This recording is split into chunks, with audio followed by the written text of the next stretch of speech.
જો કોઈનું પહેલું સંતાન છોકરો છે એટલે ક્યાંક ને ક્યાંક લોકો ટોણા મારે છે. હવે તો તમે બીજું બાળક પ્લાન નહીં કરો ને, પણ એક વાત સમજાતી નથી. આ લોકોને આવો પ્રશ્ન પૂછવાનો હક કોણે આપ્યો? બાળક છોકરો હોય કે છોકરી, એ તો ભગવાનની ભેટ છે. પણ આપણી સોસાયટીમાં હજુ પણ લોકો જેન્ડર પ્રમાણે હેપીનેસ ડિસાઈડ કરે છે.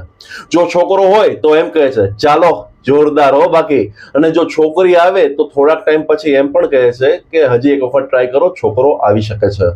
એટલે આ વાત બાળકની નથી, આ વાત છે લોકોના વિચારોની. કોઈને એક સંતાનમાં ખુશી મળે છે તો કોઈને બેમાં, અને અત્યારના કલ્ચરમાં મોટા ભાગના સિટીમાં એવા પણ જોવા મળે છે કે જે બાળક રાખવાનું પણ એવોઇડ કરતા હોય છે.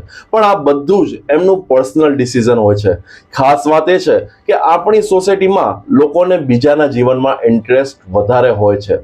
આપણું ઘર, આપણું બાળક, આપણું ડિસિઝન, પણ ડિસ્કશન આખી સોસાયટી કરે છે. અને સૌથી જોરદાર વાત એ છે કે આવા જ લોકો આગળ જઈને એવું કહે છે, દીકરા દીકરી એક સમાન, મારી દીકરી મારું અભિમાન. વાહ! પણ બદલાવ સોસાયટીમાં નથી લાવવાનો, વિચારોમાં લાવવાનો છે.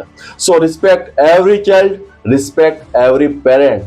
કારણ કે સંતાન જે છે ને એ બ્લેસિંગ છે, કોઈ પણ કમ્પેરિઝનનો સબ્જેક્ટ નથી.